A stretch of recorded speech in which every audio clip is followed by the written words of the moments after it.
When, if ever, does it end? This vast hospital is in the UK's second worst hotspot, the Midlands, and has no easy answers.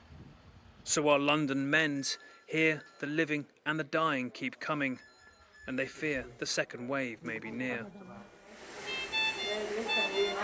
We look to numbers for comfort, but in this ICU, the odds are about even with COVID, doctors say.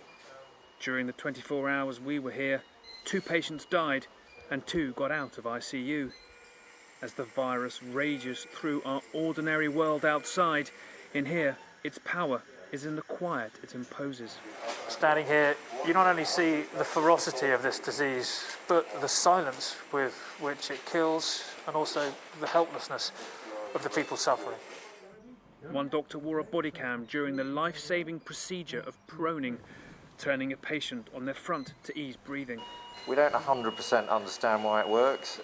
Essentially what it does is it changes the distribution of air within the chest, but also changes the way the blood is distributed within the chest. Doing really well. You keep going, yeah? You're gonna have some ice cream when that tube comes out. If people pass away, it's more often because we've come to the conclusion that they're not going to survive whatever we do, rather than them dying suddenly. The hardest for staff, that isolation means patients die here without their family nearby. Masked doctors and nurses are the last people they see alive. I've held a telephone to the ear of a gentleman who was dying so that his wife could speak to him. He was sedated, but we would always assume someone can hear you. The nurses looking after the patient will sit and hold their hand as they pass away as well. So they're always with someone.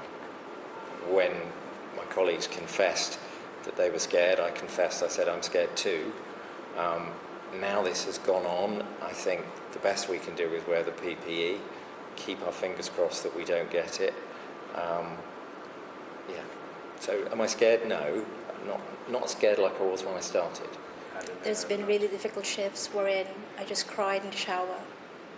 I cry at night. Oh, I'm gonna cry again. No, it's just very, I'm scared. I'm just scared, and I'm just basically like, oh, when am I gonna catch this? Because, we're here, we're dealing with patients who are infected.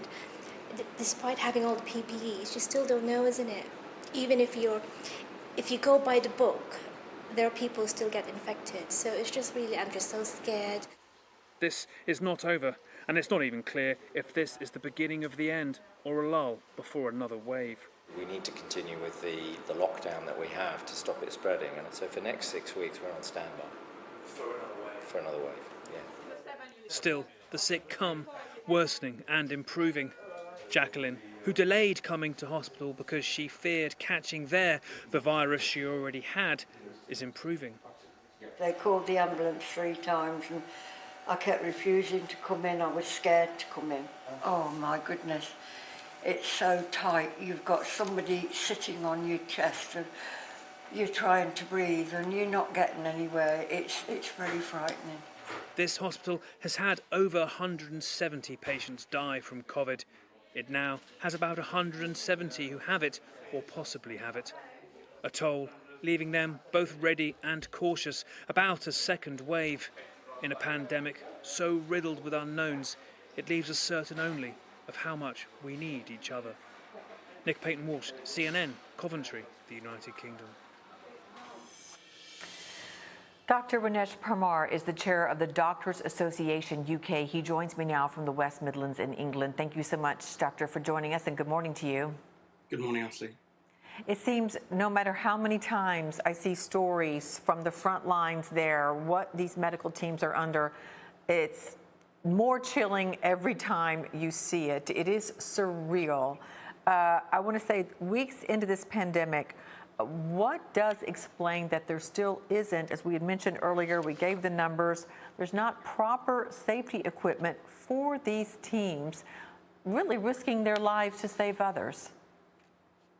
Absolutely, and this is our concern. So we totally understand that there's a global demand for personal protective equipment, and we know that countries around the world are trying to source it. But we are several weeks down the line now, and what doctors are calling for is real honesty and candour from the government. We heard towards the end of February, in the middle of March, here in the UK, that the government told us this is a simple local distribution issue, and once we overcome that distribution issue, we have sufficient supplies. We're then hearing that opportunities have been missed to actually source more personal protective equipment from the European Union. And even now, we're hearing that deliveries that were due to take place from Turkey haven't arrived on time. The equipment that we expected to arrive hasn't come in full.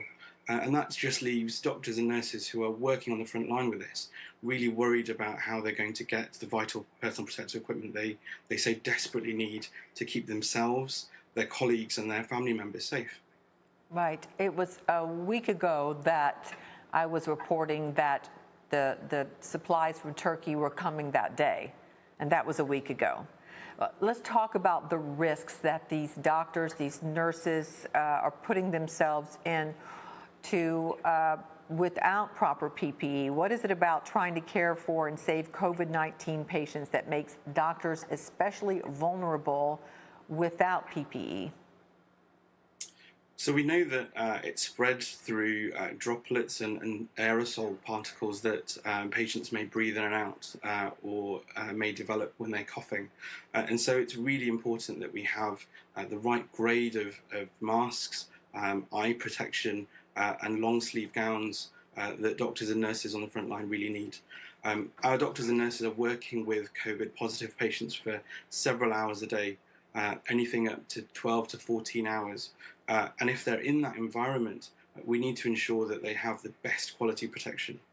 We've sadly heard stories of nurses wearing bin bags or trash bags just because they've not had personal protective equipment. Doctors going out to local stores to source their own eye protection. And these kind of stories are really harrowing to hear because we think our healthcare workers are putting themselves at risk whilst working in this environment, and the least we can do is give them the equipment they need to keep themselves safe. And what do you think about the government's response to this situation?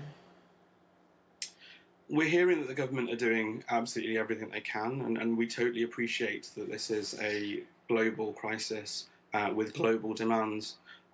What we really would wish for is, firstly, there's some honesty about exactly what situation we're in, how much stock we have, and how long that will last, how they are planning to remedy and fix that situation, and also some clarity on when our guidelines change as to what personal protective equipment to use, what the evidence is behind that. We've had situations where doctors, for example, are cleaning and wiping down their surgical gowns and then reusing them. And we really don't know whether that practice is safe, whether it offers them the same protection, or whether in fact they're going to spread the infection between colleagues or even between patients. And that's the worst thing that could happen. Right. In our report from Nick Paton Walsh, to see that nurse say she cries when she gets home, she cries, when she's going back to work, and she cried during our interview. You understand the immense pressure and worry that they have of not knowing if they're going to get this with all that they're putting into. Does it hurt to see what they're going through? Absolutely. It's heartbreaking to see our colleagues suffering. It's heartbreaking to see our colleagues actually, as you mentioned in the report, there are doctors and nurses that are also getting sick, and some of our colleagues are having to care for their colleagues on ventilators. And so it's harrowing to see not only the effects on our staff, but also on patients and our family members who are also worried about us every day we go to work. Well, we certainly hope this gets remedied and soon. Dr. Rinesh Parmar from West Midlands, England, thank you so much, sir. Thank you.